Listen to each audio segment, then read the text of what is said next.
birthday to you. Happy birthday to you. May good luck go with you. Happy birthday to you.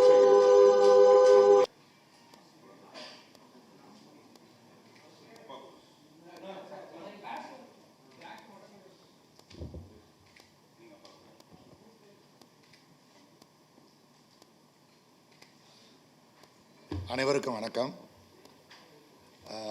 இது ஒரு பெரிய சர்ப்ரைஸாக இருக்குது. Sir எதுவும் சொல்லலை. பட் இமானை பற்றி நான் சொல்லணும்னா, எனக்கு அவர் பல விதங்களில் முன்னுதாரணமாக இருக்கிறாரு. நான் நிறைய விஷயங்களில் நான் கொஞ்சம் அவசரமாக சில விஷயங்களை நான் யோசிப்பேன். ஆனால் இமான் ரொம்ப நிதானமாக அவர் யோசிக்கிறத வச்சு கரெக்டாக இருக்கும் எல்லாமே. கிட்டத்தட்ட என்னுடைய மனைவியினுடைய நல்ல குணங்கள் அத்தனையுமே இமான்ட்ட அப்படியே இருக்குது. இன்னும் அதிகமாக இருக்குதுன்னு சொல்லுவேன். என்கிட்ட இருக்கிற நல்ல குணம் இருக்குதானே நான் சொல்ல முடியாது. பட் என்கிட்ட இருக்கிற கெட்ட குணம் நிச்சயமாக இல்லைன்னு நான் சொல்லுவேன். அதாவது நான் அவசரப்படுறது, எல்லா விஷயத்துலையுமே நான் கொஞ்சம் அவசரப்படுவேன். அந்த அவசரம் இமான்ட்ட இருக்கவே இருக்காது. அது ரொம்ப நான் பார்த்து வியந்த விஷயம். இமான் சார் பார்த்திபன் சாரோட சேர்ந்து ஒர்க் பண்ணணும்னு நினைக்கும் போது எனக்கு ரொம்ப சந்தோஷமாக இருந்துச்சு. ஏன்னு கேட்டிங்கன்னா, அவரெல்லாம் ஒரு மிகப்பெரிய லெஜெண்டு. அவர்கிட்ட முதல்ல யோசித்தோம் என்னென்னா, நம்மளும் அவர் ஒத்துக்குவாரா அப்படின்னு யோசித்தோம். அந்த அளவுக்கு நான் என்னுடைய மனசில் ஏற்பட்டதை சொன்னேன். பட்டு கடவுள் அந்த தருணத்தை எங்களுக்கு கொடுத்தாரு. சாரோட சேர்ந்து ஒர்க் பண்ணுறது எங்களுக்கு மிகப்பெரிய அதிர்ஷ்டமாக இருக்குது. எல்லாரும் எங்களுக்காக ப்ரே பண்ணுங்கள். 3 பிள்ளைகளுக்காக முக்கியமாக ப்ரே பண்ணுங்கள். எல்லாருக்கும் வணக்கம். நான் இது மாதிரிலாம் முன்னாடி பேசினதில்லை. ஸோ இவர் பற்றி சொல்லணுன்னா நிறையா பேசலாம். But to be very short, இவர் மாதிரி அவ்வளோ பேஷனட்டாக மாடஸ்டாக மற்றவங்களோட சைட்லேருந்து யோசித்து ஒவ்வொரு குட்டி குட்டி திங்ஸும் பண்ணி நான் யாரையும் இது வரைக்கும் பார்த்ததில்லை. He is a beautiful human being. And கோவப்பட்டு பார்த்ததே இல்லை இது வரைக்கும். He is the most peaceful person and a wonderful father, extremely loving. அந்த லவ்வுங்கிறது ஃபேமிலிக்கு மட்டும் இல்லை, எல்லாருக்குமே அதை அவர் கொடுப்பாரு. ஸோ அதனால தான் அவர் இந்த ட்ரஸ்ட்டை வச்சு பண்ணுற விஷயம் எல்லாமே ரொம்ப நல்லா நடந்துகிட்ருக்கு. So I am blessed to have him as my husband. Thank you.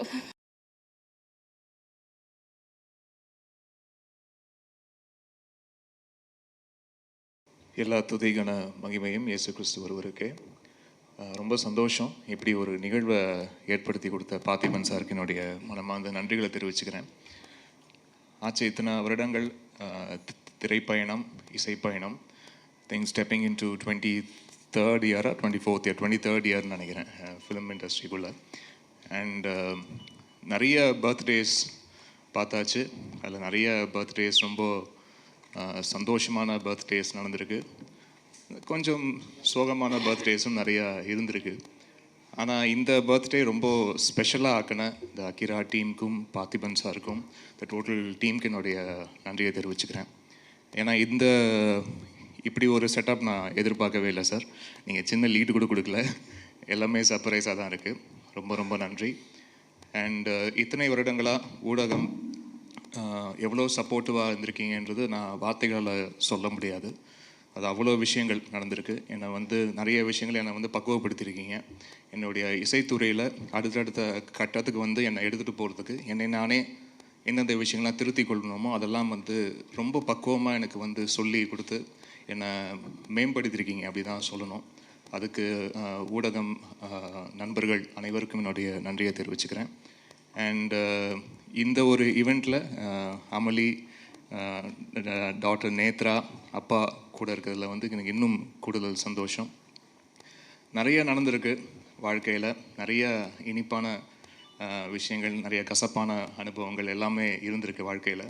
But அதை தாண்டி இந்த இசை அப்படின்ற ஒரு இறை சக்தி தான் என்னை கொண்டு போயிட்டே இருக்குது. ஒவ்வொரு நகர்வும் வந்து அதுதான் இழுத்து கொண்டு போயிட்டே இருக்குது.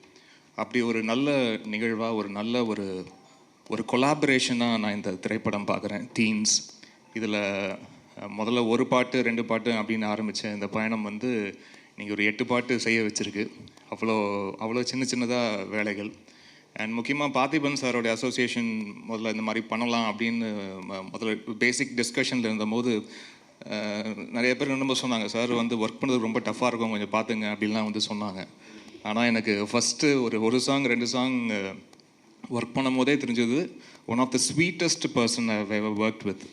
அண்ட் ஒவ்வொரு பாடலும் ஒர்க் பண்ணும் போதும் அவ்வளோ இன்ட்ரெஸ்டாகவும் அவ்வளோ ஆசையாகவும் இருந்தது. அண்ட் சம்டைம்ஸ் அவர் ஓகேன்னு சொன்னால் கூட நான் இன்னும் கொஞ்சம் அந்த எக்ஸ்ட்ரா எட்ஜு போய் கொஞ்சம் அப்படி ஏதாவது ஒன்று பண்ணலாமா, ஏன்னா ரொம்ப ஒரு குவர்க்கான ஒரு மைண்டோட எதுவாக இருந்தாலும் அதில் ஏன் இந்த விஷயம் இப்படி இருக்கக்கூடாது, இதுக்கு வேறு ஒரு ஆங்கிள் இருக்குது, இது வேறு ஒரு பெர்ஸ்பெக்டிவ் இருக்குது, இது ஏன் இப்படி நம்ம இப்படி ஹேண்டில் பண்ணக்கூடாது அப்படின்ற ஒரு பார்வை வந்து எனக்கு ரொம்ப பிடிச்சிருந்தது. நானும் அந்த மாதிரி ஒரு குவர்க்கி மைண்டை வந்து எதிர்பார்க்குற ஒரு ஆள் அப்படின்றதுனால அது கரெக்டாக அந்த வேவ் லெங்த் வந்து செட் ஆச்சு. அண்ட் ரொம்ப ஒரு இனிமையான அனுபவமாக இருந்தது இந்த 7-8 பாடல்கள் ஒர்க் பண்ணும் போதும். ப்ளஸ் அவருடைய வரிகளுக்கும் இசையமைச்சிருக்கேன் இந்த திரைப்படத்தில். எல்லா பாட்டும் அவர் தான் எழுதியிருக்காரு. ஒரு பாடல் மட்டும் ராப் இசையில் வந்து அறிவு வந்து எழுதியிருக்காரு, கூட சேர்ந்து அவர் எழுதியிருக்காரு. மற்றபடி ப்ரிடாமினண்ட்டாக அவர் தான் எழுதியிருக்காரு இந்த பாடல்களில். ரொம்ப சந்தோஷம். நிறைய வெரைட்டி ஆஃப் சாங்ஸ் இதில் வந்து பண்ணியிருக்கோம். ஏன்னா நிறைய திரைப்படங்கள் இதுக்கு முன்னாடி ஒர்க் பண்ணியிருக்கேன். ஜான்ரர் ஸ்பெசிஃபிக்காக இருக்கும். இது வந்து ஒரு ஃபோக் மியூசிக்னால் முழுக்க ஃபோக் மியூசிக்காக இருக்கும், இல்லாட்டி வந்து முழுக்க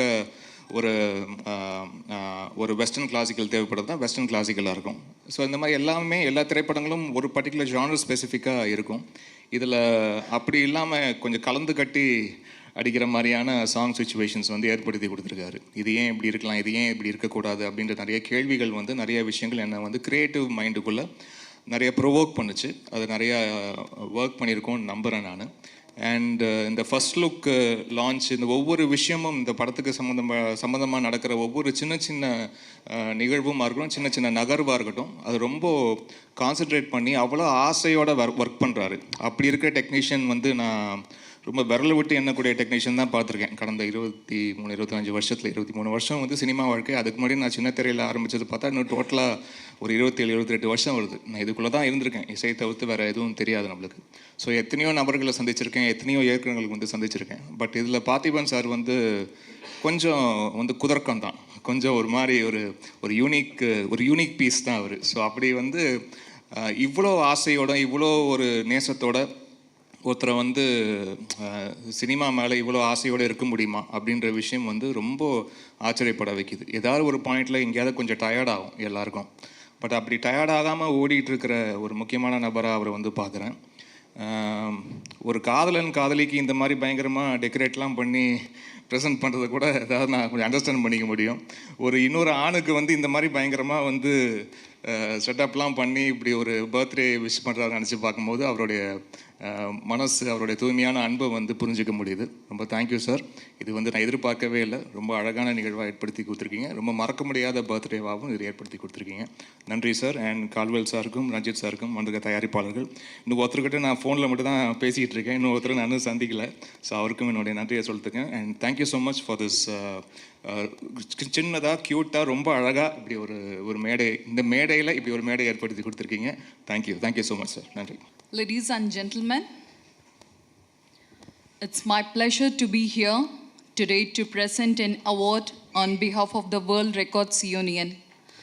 We are gathered here to celebrate the theatrical premiere of the first look of feature film titled Teens, directed by Mr. Radhakrishnan Parthiban, music composed by Mr. D. Iman, cinematography by Mr. Geomik Ari, and edited by Mr. Sudarsan.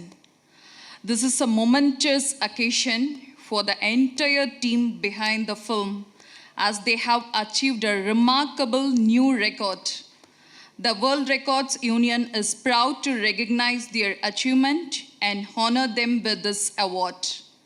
I would like to take this opportunity to congratulate the entire team behind Teens for their hard work, creativity, dedication. Your passion for cinema has resulted in a truly remarkable film that has set a new standard for the industry. I would also like to thank the World Records Union for giving me this opportunity to present this award. It's an honor to be a part of an organization that recognizes and celebrates excellence in all fields. Once again, congratulations to the team behind teens on this incredible achievement. I wish you all the best for the future and look forward to seeing more groundbreaking work from the teams in the years to come. Thank you so much. Good afternoon, everyone. As previously stated, my name is Christopher. I am a regional adjudicator for the World Records Union. We are proud to recognize this record attempt and provide the facilitation certificate up here on stage today. This is a record in the first of its kind. It has not been done before, so congratulations to the team who has developed Teens, and congratulations to India as well, being the fact that this is the first record attempt in the entire world in this field. So congratulations to you all. Beyond that, I'd like to say this is the first time I've ever had to recognize and work with my team in order to identify this record. It was extremely rare. So hats off to you all, and this is well deserved. And I'd like to present you with your certificate immediately, if you don't mind, without wasting any more time. Just before that, I want to read out what the record states in case it's not clear in every single photo. The record for the censored theatrical premiere of the first look of a feature film was achieved by the movie title Teens, directed by Radhakrishnan Parthavan, music composed by D. Iman, cinematography by Gavmik U. Ari, and edited by Sudarshan, as confirmed on 24th January 2024. Congratulations.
அனைவருக்கும் வணக்கம். பத்திரிகை நண்பர்கள், இந்த படத்தில் பாடல் வரிகள் முழுக்க முழுக்க பார்த்திபன் சார் எழுதியிருக்காரு. அதில் ஒரு வரி ரொம்ப மனசுக்கு ஒட்டிய வரி இந்த இடத்துல சரியாக பதியும்னு நினைக்கிறேன். ஸ்ரேயா கோஷல் பாடியிருக்காங்க அந்த பாட்டை. அதில் உன் கண்ணெல்லாம் பல்லிழிச்சதேன்னு சொல்லிட்டு இசைக்குமான் இமானுடைய பிறந்த நாளில் அவருடைய கண்கள் எல்லாம் சிரிச்சுக்கிட்டே இருக்குங்கிறது தான் இந்த இடத்துல உண்மையான தருணமாக நான் சொல்லணும்னு நினைக்கிறேன். உறுதியாக சரியா இல்லையா? அதை விட அந்த இசைக்குமானுக்கு இப்படிப்பட்ட அப்பா கிடைத்தது ஒரு பெரிய ஒரு வாய்ப்பு. ஒரு இடத்துலையும் தந்தை மகனுக்கு ஆற்றும் உதவி ஒன்னொன்றான் கடன் சொல்லிட்டு சொல்லுவாங்க. அந்த மாதிரி ஒரு மகனை ஊர் உலகமே பாராட்டுறதை பார்க்கக்கூடிய தந்தையினுடைய தருணம் உலகத்தில் ஒப்பிட முடியாத தருணம். அந்த தருணத்தை இப்போ நீங்கள் முழுமையாக உணர்ந்திருப்பீங்க. ஒரு ஆசிரியர், ஆசிரியரினுடைய மகன். இந்த படத்துக்கு அவ்வளோ ஒரு அழகான ஒரு இசையை அமைச்சு கொடுத்த ஒவ்வொரு இந்த பார்த்துருப்பீங்க நீங்கள், எவ்வளோ பேருக்கு உங்களுக்கு இந்த இசை பிடிச்சதுன்னா ஒரு கை தட்டினீங்கன்னா அதனுடைய அந்த ட்ரைலருடைய பேக்ரவுண்ட் எந்த அளவு பேசியிருக்கோம் அப்படிங்கிறது இருக்குது. எப்பயுமே அதிகமாக பேசாத இமானே இப்போ பேச ஆரம்பிச்சிருக்காரு. அது பார்த்திபன் இம்பேக்ட், அது உங்களுக்கு எல்லாத்துக்குமே தெரியும். அந்தளவு பேசியிருக்காரு. அதனால் இந்த படம் அதுவும் ஒரு டீன்ஸ் மூலிமா ஒரு டீன் குழந்தையோடு இந்த அவார்டை வாங்குறது, அவருடைய மகள் கையாலேயே வாங்குறதுங்கிறது ரொம்ப மகிழ்ச்சி. இது இரவி நிழல் அப்படி ஒரு கடின உழைப்புக்கு அது மாதிரி ஒரு படம். அந்த ஒரு படத்தில் வேலை பார்த்தவங்க எல்லாரும் ஒரு 100 படத்துக்கு வேலை பார்த்ததற்கு சமம். அப்படிப்பட்ட உழைப்புக்கு பின்னாடி இந்த படம் வந்திருக்கு. அவருடைய உழைப்பு ஒரு சுகமான சுமைகளை குடும்பத்தோடு அவர் இமானுக்கு கொடுத்த இந்த மரியாதைக்கு என்னுடைய வாழ்த்துகள். தொடரட்டும் உங்களுடைய திரைப்பணி, உங்களுடைய தமிழ் பணி. நன்றி, வணக்கம். டீன்ஸ் இதனுடைய அந்த லேட்டஸ்ட்டு ஒரு படம். நான் முதல்ல மற்ற ஃபங்க்ஷனுக்கெலாம் போகும்போது நிறைய ப்ரிப்பேர் பண்ணிட்டு போவேன், என்ன பேசுகிறதுன்னு சொல்லிட்டு. என்னுடைய ஃபங்க்ஷனில் அந்த ஃபங்க்ஷனை நான் எப்படி பண்ணுறதுங்கிறதே எனக்கு ஒரு பெரிய ப்ரிப்பரேஷனாக இருக்கும். ஒரு 3 நாள் தொடர்ந்து இதையே பண்ணிகிட்ருப்போம். தமிழ் சட்டையை பார்த்துருப்பீங்க நீங்கள், தெரியும். இது வந்து கலைஞருடைய அந்த 100ஆண்டு விழாவில் பேசுகிறதுக்காக ஸ்பெஷலாக தச்சு எடுத்துகிட்டு போனேன். சில மேடையில் நமக்கு வாய்ப்பு கிடைக்காது. நம்ம உள்ளூரில் வந்து பெரிய ஆளாக இருப்போம், வெளியூருக்கு போனோன்னே அங்கே கொஞ்சம் முதலிடம் கிடைக்கிறதே கொஞ்சம் கஷ்டமாக இருக்கும். அந்த மேடை அந்த மாதிரி தான், ரொம்ப ஷார்ட்டாக முடிக்க வேண்டியிருந்ததுனால அந்த வாய்ப்பு எனக்கு கிடைக்கல. அதனால் அந்த சட்டையை வந்து நான் இதுக்கு போட்டு போனேன். நான் மட்டுமே இல்லை, பெரிய பெரிய ஸ்டார்ஸ் உட்பட பார்த்தீங்கன்னா வேறு ஒரு இடத்துக்கு போய் முதல் வரிசையில் நமக்கு இடம் கிடைக்குமாங்கிறதே ஒரு பெரிய பிரச்சனையாக இருக்கும். நான் சொல்கிறது புரியும்னு நினைக்கிறேன். அதனால் நான் எனக்குன்னு ஒரு தனி இடத்தை நானே ஏற்பாடு பண்ணிக்கணும்னு ஆசைப்படுவேன். புதிய பாதையிலிருந்து இது வரைக்குமே பெரிய ஸ்டார்ஸை வச்சு படம் எடுக்கணுன்னோ அந்த மாதிரிலாம் இல்லாமல் ரொம்ப இந்த சினிமா மேலே இருக்கிற ஒரு காதலில் கிட்டத்தட்ட 33-34 வருஷமாக இப்போ எல்லோரும் சொன்ன மாதிரி ரொம்ப வித்தியாசமாக யூனிக்காக இது எல்லாமே வந்து வேறு வேறு வார்த்தைகள் அவ்வளோதானே தவிர இந்த சினிமாவுக்குள்ளே நம்ம நிரந்தரமாக இருக்கிறதுக்கு என்ன பண்ணுறது.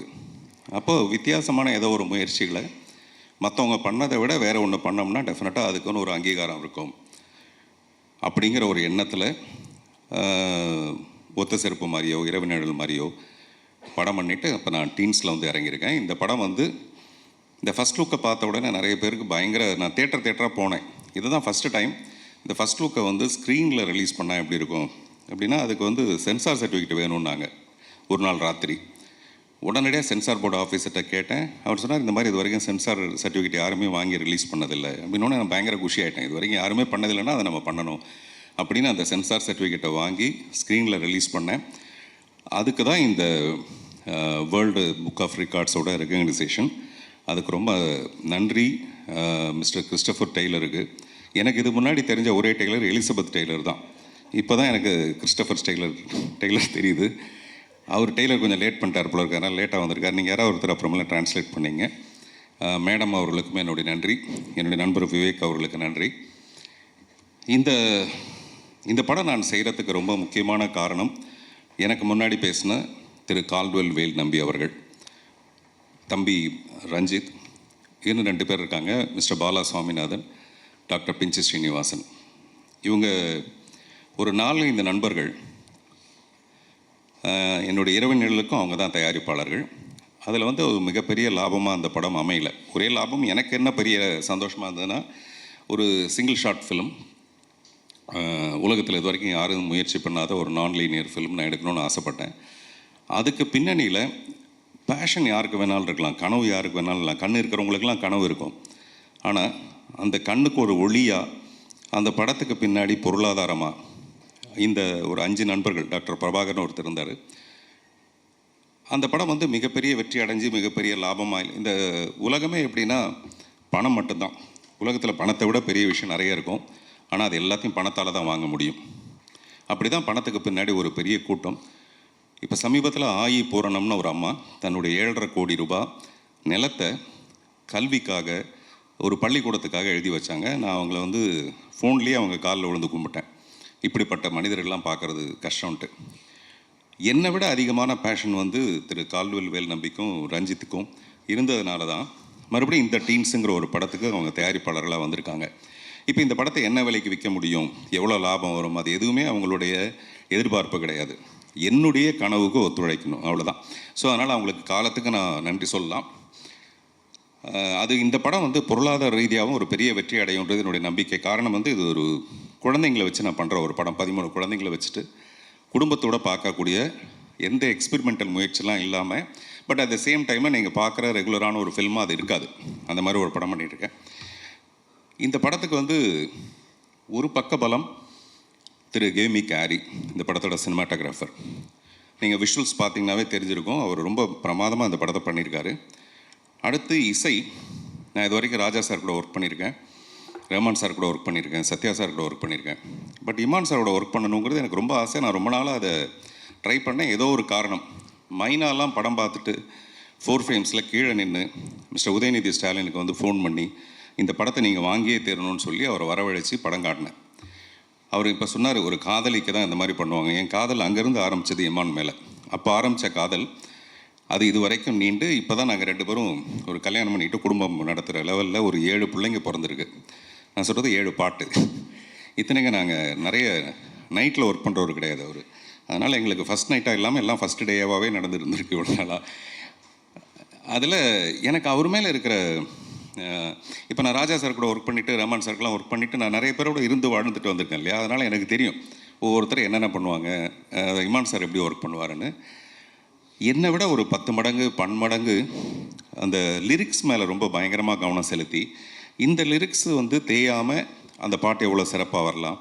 அப்புறம் அவரே சொன்னார், நானே கொஞ்சம் விட்டுட்டா கூட அவர் விடாமல், அல்லது அவரே விட்டால் கூட நானும் கொஞ்சம் விடாமல், அந்த மாதிரி 2 பேரும் ரொம்ப ஒரு பியூட்டிஃபுல் தம்பதிகளாகவே நாங்கள் இந்த படத்தில் வாழ்ந்திருக்கோம். ரொம்ப ரொம்ப சந்தோஷமாக இருந்தது. நான் அடுத்த படத்துக்கு வேறு மியூசிக் டைரக்டர் நான் முன்னாடி நினச்சிருந்தேன் இந்த படம் ஆரம்பிக்கிறதுக்கு முன்னாடி. இப்போ இந்த நினப்பு இப்போ மாறிப்போச்சு. அது வந்து அவர் ஏற்படுத்தின ஒரு விஷயம். அவர் அதை நினச்சி அவர் எதிர்பார்த்து செய்யலைனா கூட இப்போ எனக்கு ஒரு பயங்கர ஈடுபாடு. இன்னும் ஒரு 10 பாட்டு. அப்புறம் இப்போ இந்த படத்தோட பேக்ரவுண்ட் ஸ்கோர் எப்படி வரப்போகுதுங்கிறது எனக்கு ஒரு பயங்கர க்யூரியாசிட்டி. இமான் சார்கிட்ட வந்து எனக்கு ரொம்ப பிடிச்ச விஷயம், அவர் வந்து ஒரு சிறந்த தந்தையாக இருக்கார். இப்போ அவர் பேசும்போது கூட அவர் மட்டும் இல்லை, அவருடைய தந்தையும் அப்படி தான் 3 குழந்தைகளும் நல்லா இருக்கணும்னு வேண்டிக்கங்க அப்படின்னு சொன்னார். அதோட அர்த்தம் என்னென்னு எனக்கு தெரியும் நல்லா. நானும் 3 குழந்தைக்கு அப்பா தான். இமான் சாருடைய அப்பா வந்து நம்ம இந்த நேரத்தில் ரொம்ப பாராட்டணும். இந்த படம் பண்ணுறதுக்கு ரொம்ப முக்கியமான காரணம் அவர். என்னெல்லாம் ஒரு மியூசிக் டைரக்டருக்கும் நமக்கு நடுவில் என்னெல்லாம் பிரச்சனை வருமோ அந்த எந்த பிரச்சனையும் வராமல் அவர் பார்த்துக்கிட்டதுக்காக அவருக்கு நன்றி. அவருடைய 3 குழந்தைகளும் சிறப்பாக இருக்கணும். அவரே சொல்லும்போது சொன்னார், சில பிறந்தநாள் ரொம்ப சந்தோஷமாக இருக்கும், சில நாட்கள் வந்து சோகமாக இருக்கும் அப்படின்ட்டு. இப்போ கூட அவர் ஒரு சின்ன சோகத்தை கடந்து இந்த பிறந்த நாளில் கூட அதை ரொம்ப மறைச்சிக்கிட்டு அந்த கஷ்டமே வெளியில் தெரியாமல், அந்த மாதிரி மிகப்பெரிய ஒரு கலைஞனுக்கு கூட அந்த பற்றுங்கிற ஒரு விஷயம் மிகப்பெரிய ஒரு விஷயம். அதனால தான் அவருடைய பாடல்களில் இருக்க அந்த எமோஷன் கனெக்ஷன் வந்து அவ்வளோ பிரமாதமாக இருக்கும். அவர் தேசிய விருது வாங்கின பாடல் உட்பட. ஸோ அப்படி இமானோட நான் ஒர்க் பண்ணுறது ரொம்ப ரொம்ப சந்தோஷம். இன்னும் அவரை பற்றி நிறைய பேசுகிறதுக்கான நிறைய மேடைகள் இருக்குது. அப்புறம் இந்த விருது வந்து எனக்கு ரொம்ப மகிழ்ச்சி.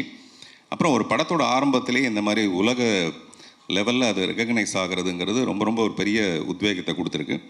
விரைவில் இந்த படம் திரைக்கு வரும். இது வரைக்கும் பத்திரிகை நண்பர்கள் எல்லாருமே வந்து ஊடக நண்பர்கள்லாம் நான் என்ன பண்ணாலும் அதுக்கு ஒரு மிகப்பெரிய அக்கறையோடு அதுக்கு ஒரு இம்பார்ட்டன்ஸ் கொடுத்து நீங்கள் பண்ணிகிட்ருக்கீங்க. உங்கள் எல்லாருக்கும் என்னுடைய மனப்பூர்வமான நன்றி. வேறு ஏதாவது விட்டு போச்சா நிக்கில்? ஒன்றும் இல்லை. ஓகே, நான் பாலிடிக்ஸ் எதுவுமே பேசவில்லை என்பதை அமைதியுடன் தெரிவித்துக் கொள்கிறேன். நன்றி, வணக்கம். அவர் எப்போவுமே புதுசாக தானே செய்வார். அதனால் இப்படி ஒரு கேள்வி கேட்கணும் இல்லை, அது இப்படி ஒரு கேள்வி கேட்கணுங்கிறதுக்காகவே அவர் வந்து இங்கிலீஷில் தலைப்பு வச்சுருக்காரு. இப்போ நான் தமிழ்லேயே வச்சுருந்தேன்னு வச்சுங்களேன், இப்படி ஒரு கேள்வி வராதில்ல. யாருமே கேள்வி கேட்க தயங்கும் போது நீங்கள் தைரியமாக கேள்வி கேட்குறதுக்கு காரணமாக இருந்திருக்கிறது இந்த டைட்டில். டீன்ஸ்னால் அந்த 13 பருவம். அது 13 வயசு ஆகும்போது டீன்ஸ், 13s 14s 15ஸ்ன்னு சொல்லுவாங்க இல்லையா சார்? 13 பருவம் தானே கரெக்டான விஷயம். 13 வயது 13 பருவம் தான். 13 பருவத்தில் வரது தான் 13 வயது. நீங்கள் அதெல்லாம் பார்த்து வச்சுக்கிட்டே பண்ணுவீங்க நீங்கள்.